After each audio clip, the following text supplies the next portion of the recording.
All right, I'm streaming now. Is that ambiance or does that throw off the lighting? That's fine. That's right. We don't get paid for the video. That's just a bonus.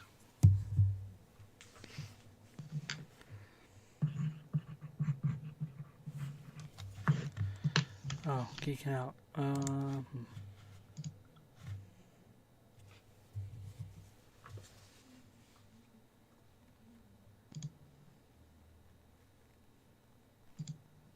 I know what it is. Okay. Yep. You got you geeking out? Yep. You are prepared? You are ready? Yep. I'm sure I'll forget it by then.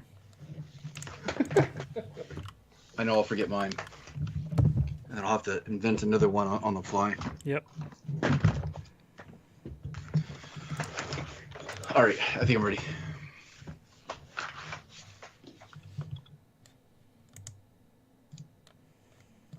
All right.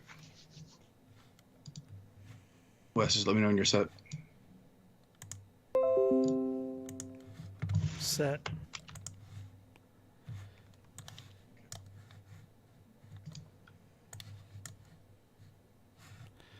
I'm ready.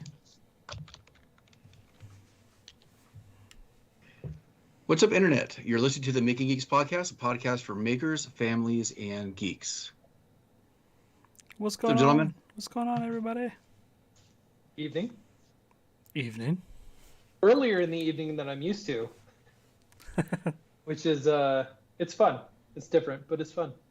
Why don't you go ahead and tell everybody why it's different, especially because we're mainly an audio podcast. Yeah, well, if you listened to the episode last week, then you'll know. Otherwise, I got a new job at SketchUp as their video content producer. And so I am currently in Westminster, Colorado at the base of the mountains, which is glorious. Just being able to look out the window and see mountains is just amazing. But I'm here at the offices getting training, getting set up for an international webinar that we're going to do next week. And so I'm here for a week getting immersed in corporate culture again, which has been interesting. But it's been fun. Aaron and Tyson, who a lot of people in the maker community know, work for SketchUp as well.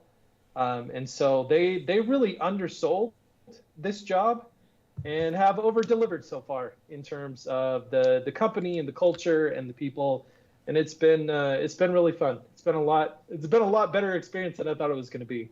That's awesome. Mainly because again they undersold it, so it's been good. It's been a lot of work, a lot of video editing, which I mean I'm used to doing anyway, but just being around other people and in an office and talking to people, it may not seem like that big a deal, but just like talking to grown-ups is not a normal experience for me. And so it's been fun the past couple days, having grown-up conversations and working at a desk and whatnot. So that is why. Have you seen Tyson and Aaron? Are they working locally or like they remote? Or Oh yeah, I see them almost every day. Nice, cool. Yep. Tell them I said hi. And I will. And it didn't happen unless they're pictures, so you need to send at least a couple photos to prove. Yeah, I've been terrible about posting anything since I've been here. Pixar didn't happen. How have you guys been? I'm okay, I guess. All right. Things are kind of slow right now, and as far as everything, it feels like I'm just kind of waiting for summer. I have roughly 3 weeks, I think, of regular time, maybe like 14 days of actual work before my summer break kicks in, and then it's a sprint to fall and see how much I can fit into 16 weeks basically, along with the travel and family and just other regular adult responsibilities that get pushed off during the year until this time. So it's not really calm before the storm. It's kind of like this weird holding pattern of being afraid to start anything at this moment because I don't know if I'm going to have the time to finish it within the next 2 weeks, which is there's still a lot of things coming up. So, yeah, just that and trying to keep up with movies right now. Have you, Wes? There's definitely a lot to keep up with. Yeah, there is. Yep. Myself, let's see. I had still been working this week on my garden. I think I talked a little bit about that last week. We have in-ground sprinklers that came with the house that we don't really use that much. And I found a conversion kit that lets you take the internal parts of a sprinkler head and replace it with like this. Basically, it's like a splitter that has like up to 6 little 1/4-inch tubes that come off of it, and you can run those tubes to different areas in your garden. You can use all of them or any number of them, and then each tube you can split off again with other like T connections. So I have basically a DIY kind of drip irrigation system that I set up, and it was actually a lot of fun. It was way more fun than I thought it would be, and it kind of has like it had like a feeling of like electronic kind of wiring, and like I have experience like running wires through walls and through attics and through airplanes and things like that. So it had that same sort of feeling of running electrical cabling, and even though it was like water, and so it was kind of funny. And there's all the different types of connections and different heads you can put on the different things to control like the drip, like flow rates, and there's even tiny mini sprinkler heads that you can get for these 1/4-inch tubes, so they like start spinning and all this stuff. I haven't messed with a lot of that. I'm just basically doing the drip irrigation for tomatoes and peppers, primarily because in years past we've grown tomatoes somewhat successfully up until last year when I had issues being out of town and having different dry spells and not being able to water as proactively and as regularly. And so I think I had a combination of issues of different things affecting my tomato plants, including blossom end rot, which I have read. I don't know if this is true. Please, anyone out there correct me. But it, from what my research showed, it's a combination of watering issues and also a lack of calcium in the soil, which comes from growing tomatoes in the same area of your garden like repeatedly.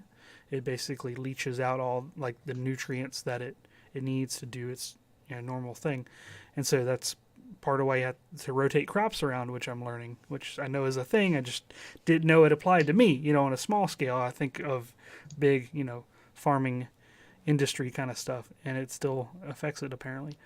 And so there's like additives you can add to the soil to help boost the calcium level, and also I wanted to have the watering more regular, and so I'm using the automated setup. The other thing is when you have supposedly tomatoes, they're susceptible to getting pathogens from the soil. So when the rain rains, it splashes the soil up from the ground onto the leaves and on the stems and stuff, and it transfers stuff onto them like a fungus that can spread.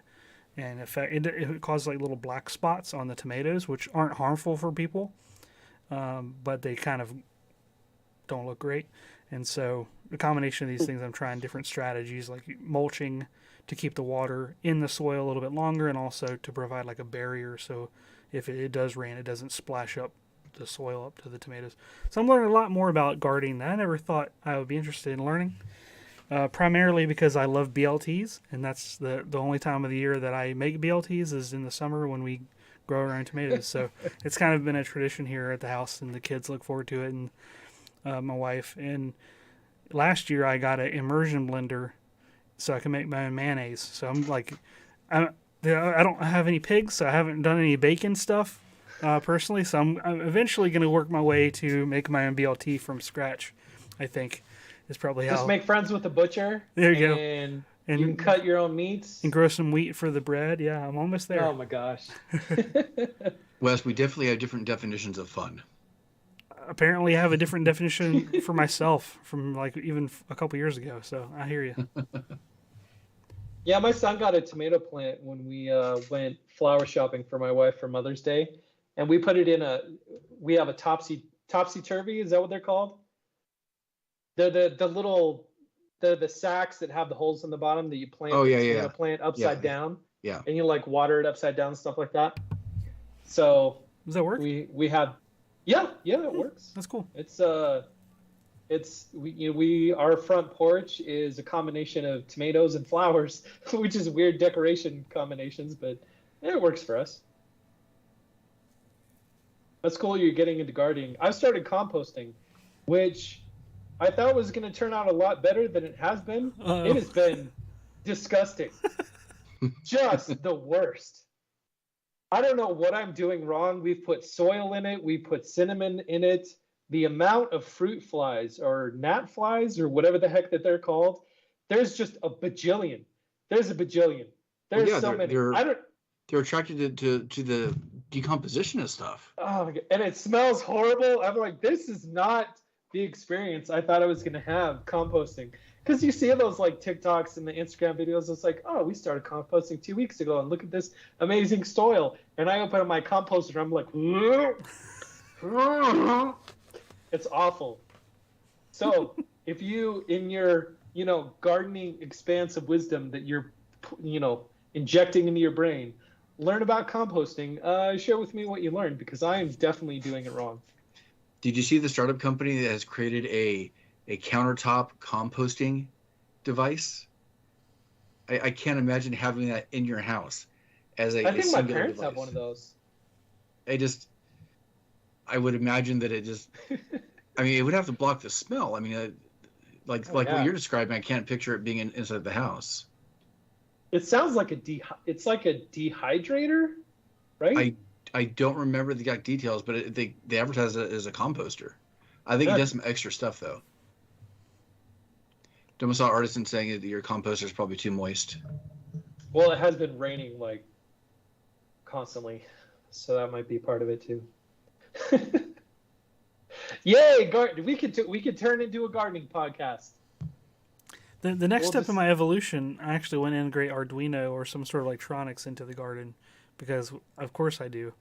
Either make a CNC machine that automatically picks out the weeds, which I've seen online, or a Garduino setup where you have like a CNC that picks out weeds. Uh-huh. I'd rather use a laser that just obliterates them.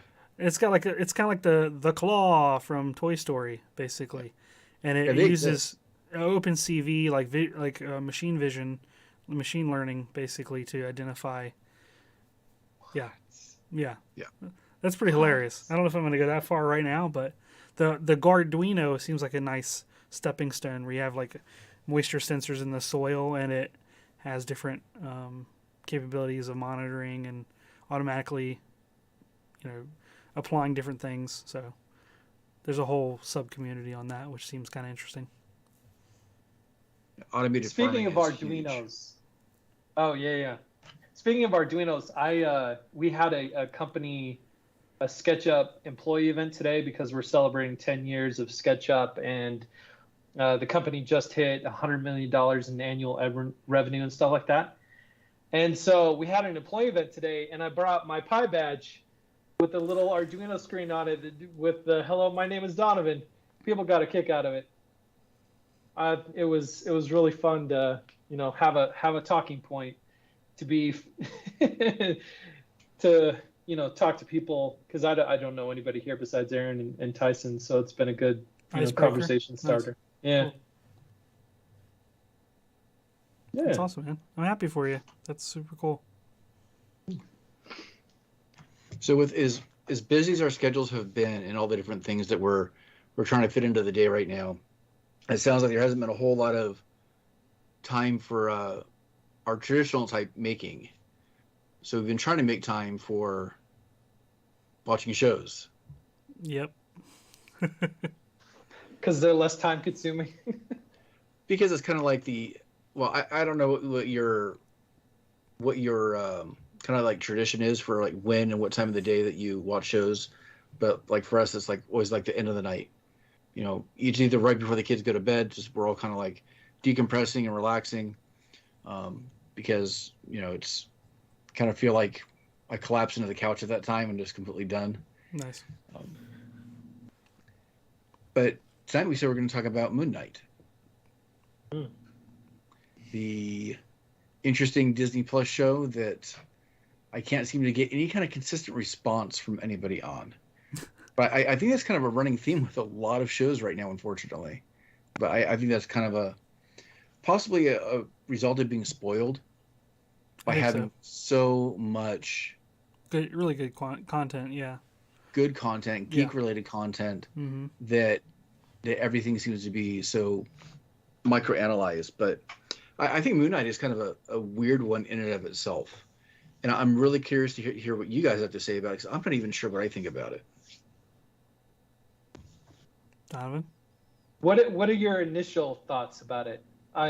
So, in fact, I was just going to say that too. It's on the surface, I like it.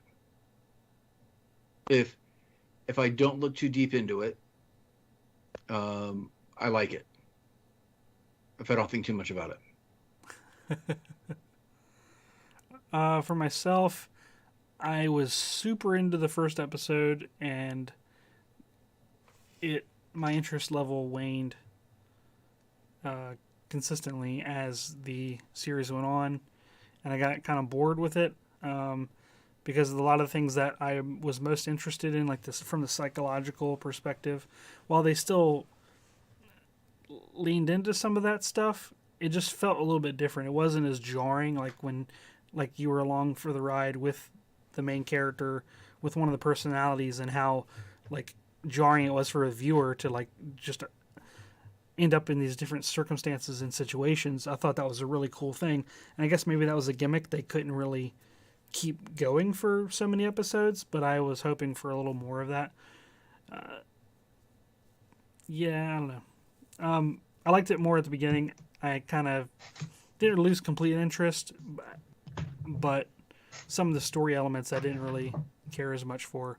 And they did, like I said, they did kind of weird things that didn't really have much explanation or didn't have any like real repercussions of. They chose to do a certain crazy thing and then nothing.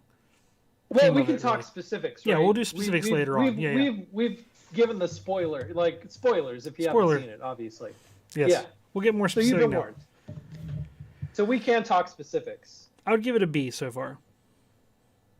So far, there's only going to be one season, right? Well, I mean, I would expect that character to show up some other time in some other media. Maybe not in his own series anymore, but I mean, it did feel and intentionally very disconnected from everything else, which I kind of liked in a way. But I hope to see more referencing to the stuff that happens. I think there's going to be a second season. There's a whole one of the biggest storylines and things in the episode is left unresolved. That's true. And arguably the most interesting part. That is true. Yeah. So Donovan, let's hear it. Specifically, not generally, like specifically, what do you mean? There was another personality at play that they hinted at, but they never focused on at all. A more violent one. Yeah, the psychopathic killer. That seems to be in more direct cooperation with Khonshu. Mm-hmm. Than that Khonshu knew about the entire time, suggesting that Khonshu is a figure that's, even less trustworthy. More manipulative, yep. Yeah, than what we initially thought. Yeah, I had a hard time identifying what characters I was supposed to root for, or which ones I wasn't supposed to root for, and they were like these storyline threads that didn't go anywhere. Like the main villain, I thought he had some sort of behind the scenes corruption stuff. Something he was. What was it? They had the one chamber where they called on the different Egyptian gods. Yeah. In their the vessels or the humans that that the gods inhabited or whatever. And one of the lead ones. Sorry. The avatars. Avatars, yes, thank you. Yeah. And the lead one, I thought there was like an offshoot scene after they had the meeting where he was doing some underhanded dealings with the villain character, right? Yeah. But they never really like leaned into that again after that. I thought. I know it just seemed kind of unresolved. Didn't and come up again ever. It didn't come up again. There seemed like to be several of those kind of things in the show that I'm like, well, that's going to lead somewhere. And then it doesn't. Maybe they were just red herrings. I don't know. But I just kind of felt like I didn't know who to cheer for and who to root for. I guess I was supposed to root for the two personalities, but I wasn't sure. And then the hippo, I mean, just like there's intentionally, you know, a lot of weird stuff. That's what they were going for, is like weird psychological things. You don't know where the people really were, and they, like I said, there's stuff that was unresolved. Even now, like you don't know, like the crazy, insane asylum kind of area that they showed with everything's super white and everyone's in a hospital. Is that just in people's minds? Is that like another plane of existence? They didn't really, unless I fell asleep, which is possible. They didn't seem to explain any of that. You're correct. Okay. You're correct. There wasn't a lot of resolution. You're still not saying anything about it. Yeah, you haven't said anything, which makes me think something. I didn't like it. I didn't like it. And there's a couple reasons for it. I do have justifications for it. One is Alfred Hitchcock. Because Alfred Hitchcock once said that to create suspense in filmmaking, you show a bomb underneath a table with two people talking at that table. And suspense comes from the audience knowing that there's a bomb under the table, but not knowing when it will go off. So in that, you have suspense. And Hitchcock he was known for it and very good at it and all this other kind of stuff. So you have that principle of filmmaking and storytelling. And then you have J.J. Abrams come onto the scene with this whole idea of mystery box and intentionally keeping information from the audience to try and build suspense by having reveals, by using the element of holding back information to then divulge it later as like a big reveal or something like that. And the problem with that is because Marvel seems to be doing this thing more and more, where they are very much adopting the mystery box principle of storytelling and not the Alfred Hitchcock principle of storytelling. And Moon Knight seems like a pivotal product of that idea, because so much of what is going on in that story is kept from the audience to the point where you don't know what's going on. In the first episode, it works well as a storytelling mechanism, because for people that don't know Moon Knight as a character and the split personalities and all that kind of stuff, the first episode did an amazing job of building up that jarring, we don't know what's going on, but we're going to find out. However, kind of like Wes, the rest, as every episode went on, it was more and more of things are going on, but they're keeping everything from the audience. Not because it's good storytelling, but because they're trying to make a reveal for a reveal's sake. And it's hard watching stuff like that. And then they didn't have the reveals for a lot of those elements, so there was no payoff. Yeah, there was no payoff. Yeah. It felt like they were just dragging me along. And so that's one of the reasons why I did not like Moon Knight. And the other reason is, again, a tendency of Marvel, is that the scales have gone up so much in every Marvel project that every movie, every TV show, it's always the world is ending. Catastrophic event, everybody's going to die. Magic event, everybody's going to die. Evil robot, everybody's going to die. Like, the stakes are the same no matter what. Like, the world is going to be wiped out, everybody's going to die. And it was just another one of those things. And it made me think, like, because there's this whole talk, and I haven't seen Doctor Strange, so this is only conjecture. But there's this whole talk of bringing the X-Men, into the Marvel Cinematic Universe. And I can't talk. Professor Xavier's voice was in the trailer for Doctor Strange. I don't know if it was just them trolling us or whatever, but bringing X-Men into that made me think. And I want to ask you guys, what is your favorite X-Men movie? Second one. Logan. See? Logan. If you ask a majority of people what their favorite X-Men movie is, the answer is Logan. And It's Logan. funny, I don't even think of that as an X-Men movie though. It's kind of funny. Well, okay, if you did consider it an X-Men movie, would the second one, would X-Men 2, X2, or whatever they called it, or Logan be your favorite? I think Logan is a better movie, period. But when I think about X-Men, I think about like a team, type. Yeah. Then I would say X-Men 2. But I actually like the Days of Future Past. A couple other of their. I think Logan is fundamentally a better movie. Yeah. Yeah. And in talking to people, like asking people that question, like the answer almost unanimously is X-Men. Sorry, not X-Men, but almost unanimously in terms of their favorite X-Men movie is Logan. And it's funny because Logan is the X-Men movie with the lowest stakes. The world isn't threatened. Something isn't going to wipe out all of humanity. Like nothing is going to blow up and destroy half the nothing. Like it has the lowest stakes of any X-Men movie because the entire movie is about Logan and about X2. It's the relationship. The whole movie is about. Yeah, it's about the relationship. And I like that kind of storytelling because we've gotten to the point in Marvel movies where it's like, oh, the world is going to end. We know it's not going to end, so we're just sitting here for the ride of, okay, how are they going to save the world this time? That's a good point. Yeah.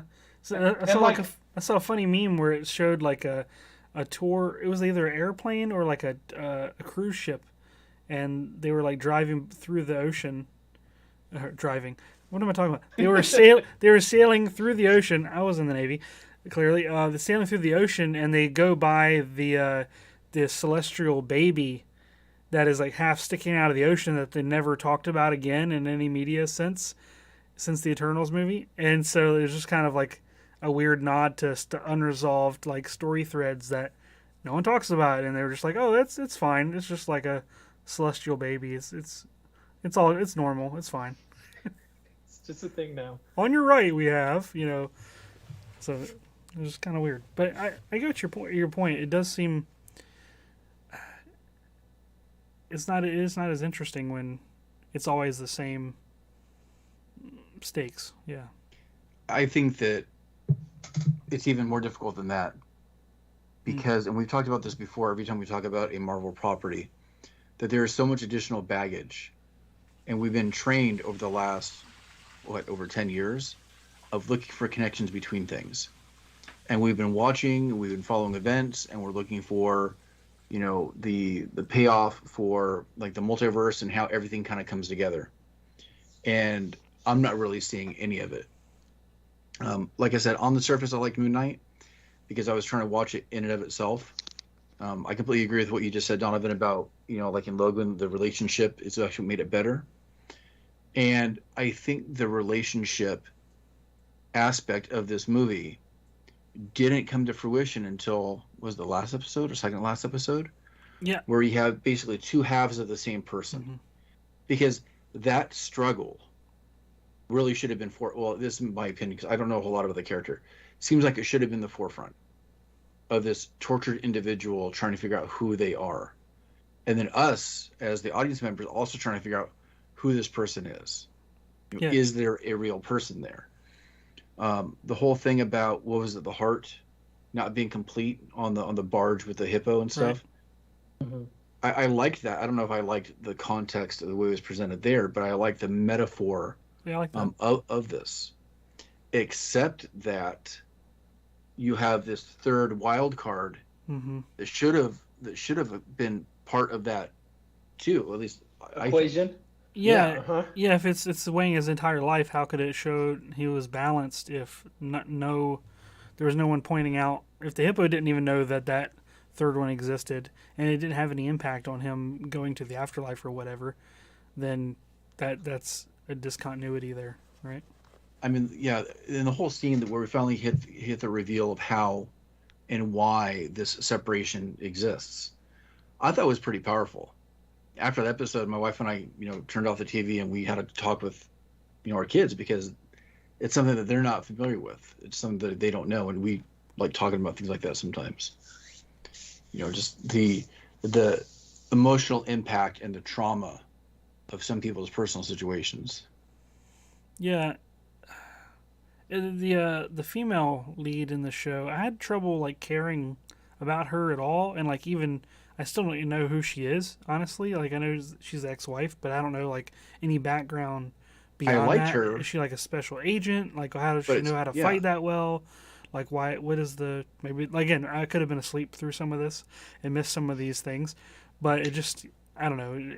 And also I thought the hippo was supposed to talk to her. If she was supposed to be the avatar for the hippo being, how come there wasn't a giant hippo creature fighting? And that was the other. That's not. I remember this other element is like the dude, the dude, the female character, female. I'm having trouble thinking. The female god that was the ultimate villain that was being resurrected or being brought back or what have you. It took the giant form of itself. Yeah. You're right. By sucking in all these souls, and it grew as it sucked in all these souls. How did the other, what's his name? Khonshu. How did he get bigger? He just like CG. was bigger. CG. No, I know that. But from a storyline, like she's absorbing all these souls from people that are being judged instantly or whatever. Yeah. And it's showing them growing in size, but then the other guy is like, oh, it's no big deal. I'm just larger now. And then the third person that's inhabited by a spirit, which is, I expected a giant hippo to come running from off screen and like tackling both of them or something. It just seemed like the things they were setting up as like, these are the expectations of what happens when you get inhabited by a spirit or whatever. They didn't follow through with a lot of the things they seemed to set up, and I was kind of confused. There's no rules of this world that seems like we can follow. Yeah. And why do they need to, like, there was no repercussions for like changing the sky and like de-advancing or like spinning back the sky in. Well, he got imprisoned for it. No, but I'm saying he did, but there's no like. Did he spin it back too? He did, right? He spinned it backward then forward. Mm-hmm. For one, there's an iPad app that you can easily have access to show you what the sky.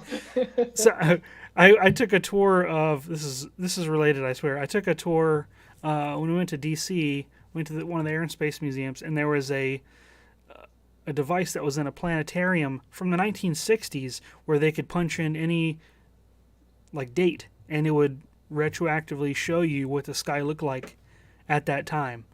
So either they didn't introduce like a reason they couldn't use that technology, which has been around for like 50 some years. No, we're just gonna spin back the stars, and then like GPS isn't gonna like go haywire. There's like no like that. Doing that would have like disrupted so much more than throwing a spirit like in jail, or just from a pure physics standpoint. Like what is actually happening when they do that? That can affect the rest of the world. Like talk about universe ending things. Like I don't even know. Is it just like an illusion? Is he actually like moving the Earth through space? I don't know. Is he moving the stars? I don't know. It was unclear as to what was actually happening there to me. Mm-hmm. Little observations. I constantly feel like these properties and the stories aren't being pushed enough. It seems like they go part of the way. Yeah. And I don't know if there's a fear of making things too complex or fear of making things not approachable or friendly for younger audiences, not necessarily kids, but preteen, I guess. Because it seems like there's so much of the story that we either want to see mm-hmm. or that would have fixed it that is either on the cutting room floor or just gets glossed over.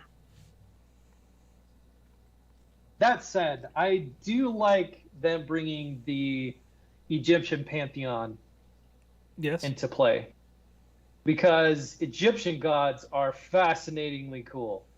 They're all terrible, but fascinatingly cool. And so, I mean, there's a lot of potential there, I think. And again, the first episode of Moon Knight I thought was just I thought it was excellent. extraordinary. I thought it was really Yeah, good. it was. I was so It excited was for the rest of the fantastic. season. I'm like, man, if it was all going to be this good, it's going to be a great ride. And I'm like, nope, Snorefest. Yeah, I just there was had no a thought. Skybeam in this one. There was no Skybeam. I was waiting for the Skybeam, and there wasn't. Uh-huh. Yeah, totally. Unless you want to count all the souls This- like raining down on her. But there was a big CGI fight. Am I the only one that was really not impressed with Moon Knight as a superhero type character? I don't know. Like, I didn't know if he was a villain or if I should have cheered for him or what. So I didn't feel invested in the character whatsoever. Like, he's supposed to be vengeful and all these things. I don't know. I kind of like the Mr. Knight character better in the suit. Mm-hmm. Yeah, they didn't really talk about what he's capable of or what his powers are or what his limitations are or Yeah. anything. I'm It was assuming, just whatever was convenient for the moment. well, no, actually, I think that's by design. I'm not saying it made for good storytelling, but I almost think that some of that was intentional because I think they were trying to break the mold. I think they were honestly trying to do something different, and in some ways they did, but a lot of things didn't work because of it. I think at the same time, like for instance, I'm not clear on the relationship between all the gods and humans. Nope. I don't fully. I mean, I know that there's this whole Avatar thing where the gods will have the humans do some of their bidding in exchange for powers or healing or whatever was promised to them. I don't know the ultimate motivation of the gods. I don't know if they're similar to the Greek gods. I don't know if all the gods in the Marvel universe, have like a yearly summit somewhere to talk about these types of things, because they. In the show, they made reference to the ancestral plane from Black Panther, Right. and then you have the Asgardian gods, and I think there's like this, like humans, metahuman. Well, metahumans isn't really Marvel, but possibly mutants, and then gods, and then celestials, and eternal Right. celestials. You have all these different levels, and I think it'd be kind of helpful to have, I don't know, some sort of like chart hierarchy list they hand out before the movie. An infographic. Yeah, so like, okay, we're dealing with what, like this level, because I know that in Thor: Love and Thunder, Zeus is getting introduced, played by Yeah. Russell Crowe. These are things I was going to try to say, but yeah. Yeah, so I mean, Yeah. there's And you have the God Butcher too. So Gore the God Butcher, is he going to be Yeah. hunting Egyptian gods? Is that how they're going to pull in Moon Knight? Is he going to show up in Thor: Love and Thunder? I mean, if we're still supposed to believe this being as a connected universe, it should. Yeah. There's rumors about Gore being either shown or referenced here somehow with the gods. I don't know anymore. Or the TV series just allow them to have a character to insert as a cameo in a movie, kind of like they did with Daredevil in Spider-Man. Yeah, I don't think Moon Knight is any more than a cameo character. Now, I think that's perfectly fine. Yeah. In fact, it's probably, I think it's at this point with the number of characters that are known in this universe for us, I think it's ridiculous to expect anything more than that with a lot of characters. Well, for both Moon Knight and what is she called? Crimson Scarab? Right. Because they introduced her too now. I don't know. I wanted know to like nothing it. about I the really character. did. Yeah. I think I'm trying to watch the shows from like the point of view of a 10 or 12-year-old and enjoy it on that level. Grant loved it. Because if I try to be any more cerebral about it, these Yeah. conversations. It's all falls apart. Yeah, you can't These overanalyze conversations it. Yeah.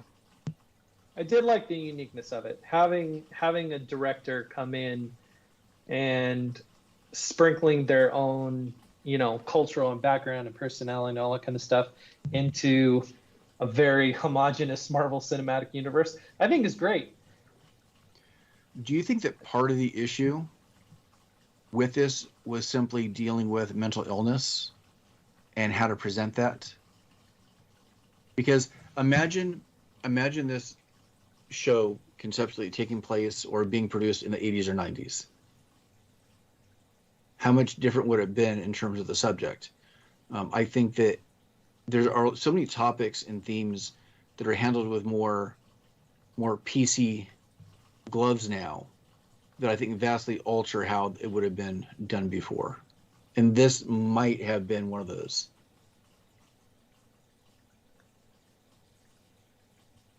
I don't know. In the 80s and 90s, anything to do with mental illness would have automatically made you the bad guy. Mm-hmm. Anything to do with mental illness.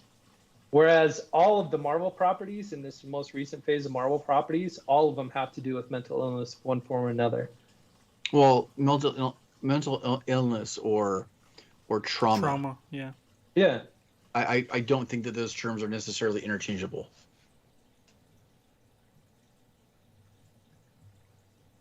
Not on the same level. You don't think they're interchangeable? I don't think trauma and mental illness are interchangeable. I know that they're not completely mutually exclusive, Mm-hmm. but just because somebody has experienced trauma does not necessarily mean they're mentally ill either. Okay. Yeah, I agree.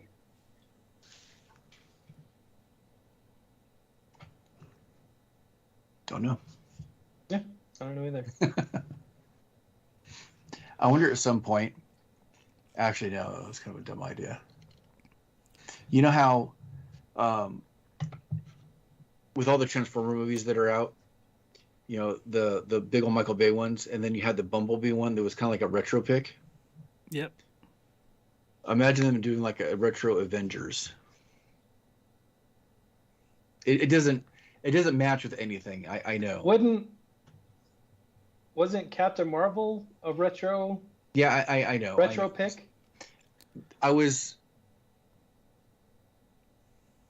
You mean like in my mind? if the Avengers happened in the 80s, what characters? Yeah. So you're thinking of like Rambo-esque and like Van Damme-esque kind of characters. They've shown the cast that it was supposed to be Tom Cruise, or they had kind of picked at that time, and it'd be kind of funny to see something like that. Mm. I could see it. I mean, at some point, everything else is already being done. You'd watch that. At this point, is there anything we don't watch? What if it just ended up being a fundamentally better movie? Yeah, I haven't watched The Bad Batch. I don't care about that. I watched about half of it, passively. Yeah. All right, so I have a quick question for you guys in general, just in terms of shows that you watch and how you watch. When you watch a show or like any of these series, are you 100% like focused on the show and watching the show, or are you doing other things while you watch? It depends on the show for me. Especially, and also where in the run it is. If it's like a premiere, I'm going to sit down and try to give it my full attention. But if it's like an ongoing series, like The Flash or something like that, I'm more likely to have it on in the background or like on another monitor while I'm doing something else. Unless it's like a crossover event or a season finale or something like that. Like the Strange Creature of the Week kind of format wasn't as compelling for me to pay attention 100%.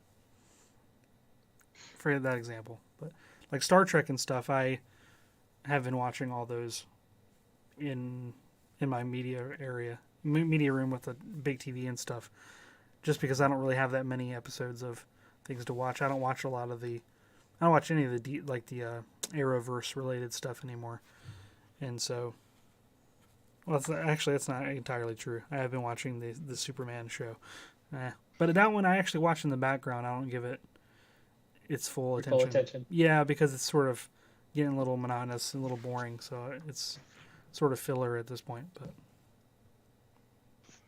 But for me, I mean, all the most recent Marvel stuff we don't let our kids watch, and so it has to be at a moment where they're all asleep. And so it's just me and Ramona and cuddling on the couch and watching it. So we give it our full attention. But Star Wars stuff we watch with the kids, and there's always like a bajillion things going on. So I don't give my full attention to anything like that, whether it's, watching The Bad Batch or, anything like that, anything new that may be coming out Star Wars related never gets my full attention because there's always this going on. I wouldn't be able to watch anything like that. I should probably track when I'm like fully engaged and then when I'm also doing other things, because I think it's kind of like a natural transition for me. If something's really good, I actually can't look at anything else. Mm-hmm. But it's not consistent. I should probably pay more attention to what shows or when that happens. It'd probably be interesting. But I could say that through all of Moon Knight, I was working and doing other things at the same time. I mean, both Ramona and I were paying really close attention for all the episodes in the series, and even then we're still like, what is going on? What is the point of any of this? So I don't think it mattered if you were paying full attention or not. That's a fair point. I was curious. It's a good question, though. Yeah. Are there movies that you never tire of? Oh my gosh. Yet. That's a whole Top Gun. I mean, Top Gun. That's a whole Top Gun. That's a whole Top Gun for another topic. That's a whole Top Gun for another movie. Actually, there's quite a few movies I don't get tired of. There's a list that I actually wrote out at one time. I was going to post an article about it. But yeah. Is it like your top 10 list? Or partially? But I mean, just like a special curated list of, I could watch these over and over again and never get tired of them. It's kind of like that. It's not that it has my entire attention, but it can be on constantly, and I don't ever get tired of it. There's something about the movie itself that it's non-disruptive in a way, and flows well enough that I can just watch it over and over again. I did have this thought the other day that, like, it seems with a lot of movies lately, I'll watch them once and be like, oh, that was cool, but never have an interest to watch them again. I can't remember, like, no, I can't remember the last movie where I was like, I want to watch that again. But it's been a long time. It's been a long time. There's some of the Phase 1 Marvel movies that I enjoy watching over and over again. Mm-hmm. Like Iron Man 1, I like watching. I don't, but, if it's on, I look forward to seeing No Way Home multiple times. I look forward to watching that one when it's released. I finally watched it's out. It's been out. Oh, it has been? Oh, all right. I watched it a second time last week.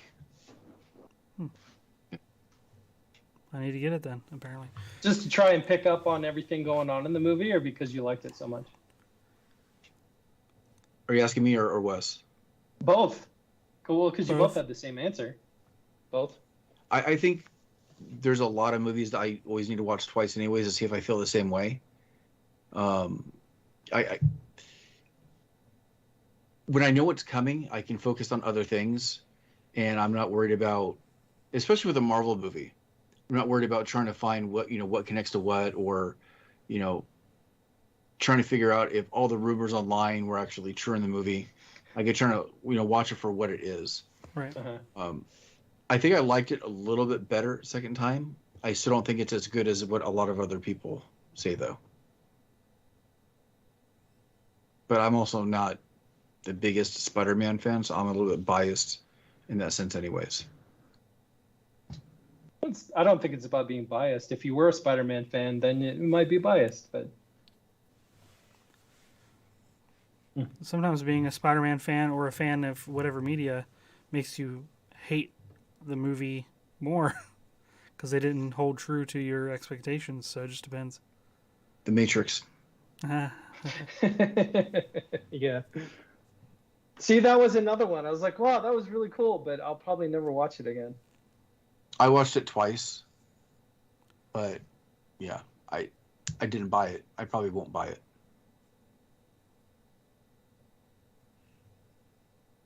So, I think we're at a pretty good turning point here. What? Okay, just like Okay. last little question. What is the last movie that you bought? No Way Home. I forgot it came out, or else I would have owned that. I don't know, remember beyond that. And I bought it. I bought it. Are we talking like physical copy, like, I or bought like physical. digital rented or whatever? I bought physical. Physical. I still like having the physical Blu-ray, and it comes with the digital code. So I like having both of those things. So if I'm out on the road somewhere, I could watch it digitally through Vudu. If I'm home, I always put in the Blu-ray. What about you, Wes? I'm trying to think about that. For the most part, most of the Marvel movies I own physically. I have no interest in buying Eternals because I really didn't like that movie at all. Which, although my completionist self makes me want to buy it because I feel the same way. I'm missing. I'm missing 3 Marvel movies, and it actually bugs me. You have an yeah, incomplete set. Yeah. yeah. What was the movie before that? Black Widow Oh yeah, I don't own that one either. I have no. or Shang-Chi. Did I buy that? Man, I'm running behind. Dang. Same here. Yeah, I guess I'm not as. I had been buying them, but I forget that I don't need to buy them because I have Disney Plus for most of those examples. Disney Plus kind of ruined it for me too. Like I used to buy every Pixar movie. Yeah. I don't know.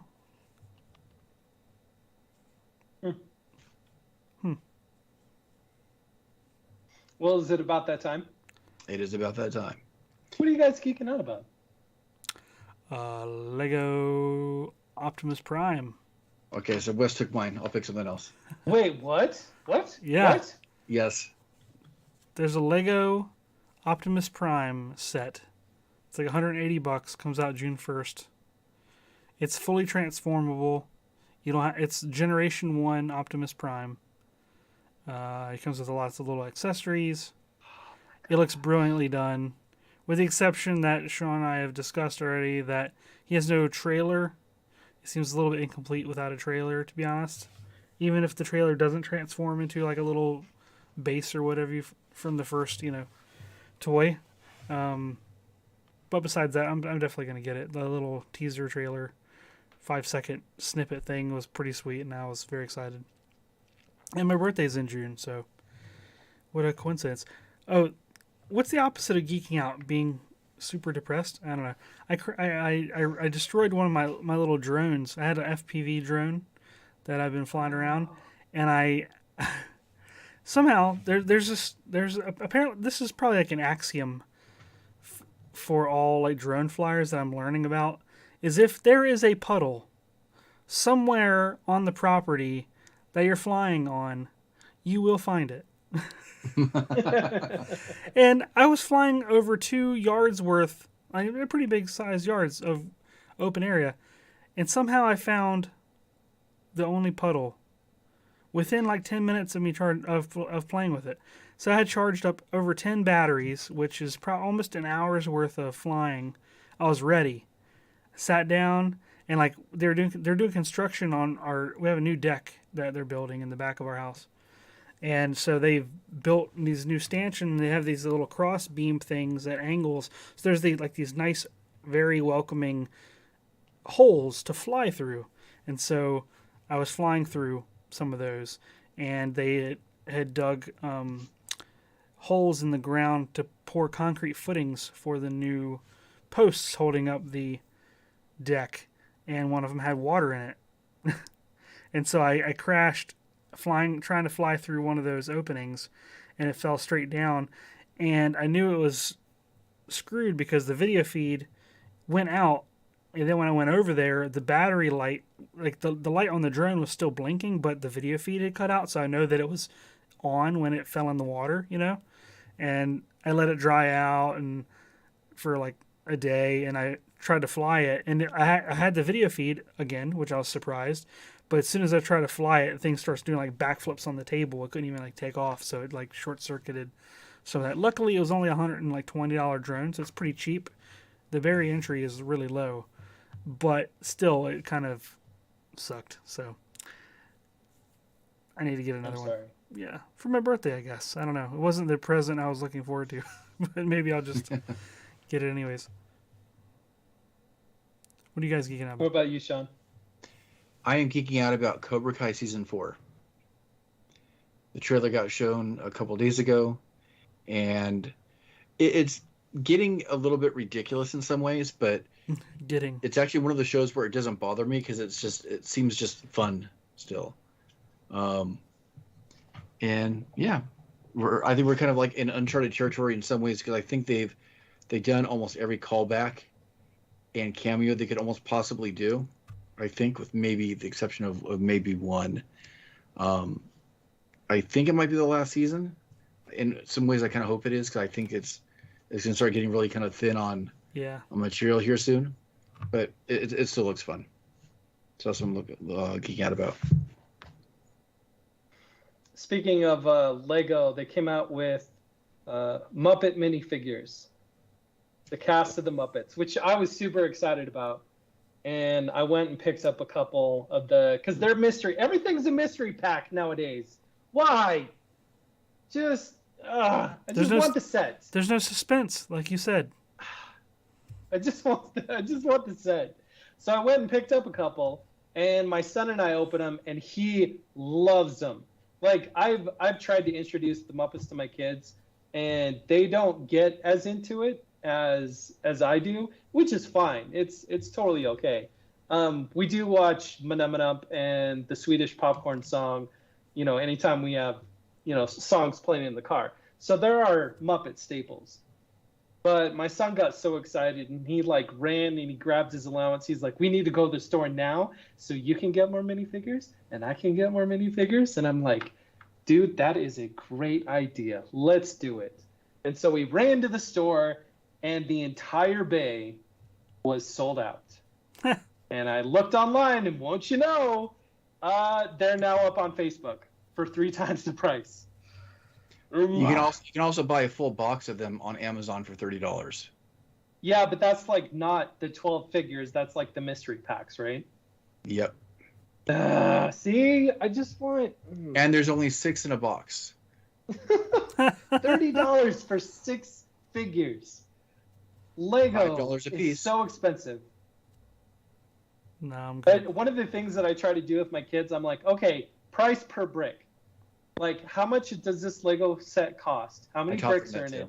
Try to figure out how much price. And my son loves math, and so he likes doing stuff like that. But it's funny. There are some sets that I'm like, man, the price per brick of this set is too expensive, dude. I'm sorry. Find something else. But my son and I had a moment. We were geeking out super hard about Lego Muppets. Very cool. One thing I'm geeking out about, besides Muppets, are our patrons over at patreon.com/MakeGeeks. They help us keep the show on the air with their contributions. Every time we release an episode, what's the phrase? Put their money where our mouths are. Yeah, I guess. I was gonna say show the Benjamins, but that's not right. I don't know. I'm too old to be using slang. Thank you guys so much, including our top patrons, Jordan, Square Splinter, and Clinton. You guys are awesome.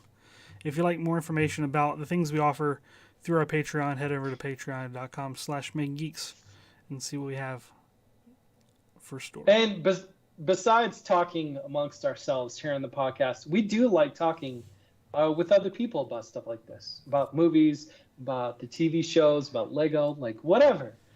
So if you want to talk to us about something that we talked about tonight on the show, you can do so individually. You can find Sean over at Geek Builders. You can find Wes over at Geeksmithing. You can find me at Once Upon a Workbench. And you can tell us, what did you think of Moon Knight? Huh? I would love to know. So let us know. You can also find more info on our website, makinggeeks.com. We have a shop with the Mickey Geeks themed merchandise, and we also have a contact page if you'd like to provide any suggestions or ideas for the show. And on the homepage of the site, you can listen to all of our past episodes right there in your favorite browser. We want to thank everybody hanging out in the live chat with us. It's always nice seeing like the running conversation that happens while we're talking. Sometimes it's information to help kind of support what we're saying. Sometimes it's other ideas and just additional banter for the conversation. And if you'd like to be part of that discussion, you could do so every 6:30 every night. Not every night. Boy, I'm having issues. Every Thursday night, 6:30 Pacific, 9:30 Eastern, and somewhere in between if you're between the coasts. And we'd love to have you part of the live show. You can find new episodes of the podcast every Saturday morning on your favorite podcast player of choice. So from all of us to all of you, have a great week. See ya.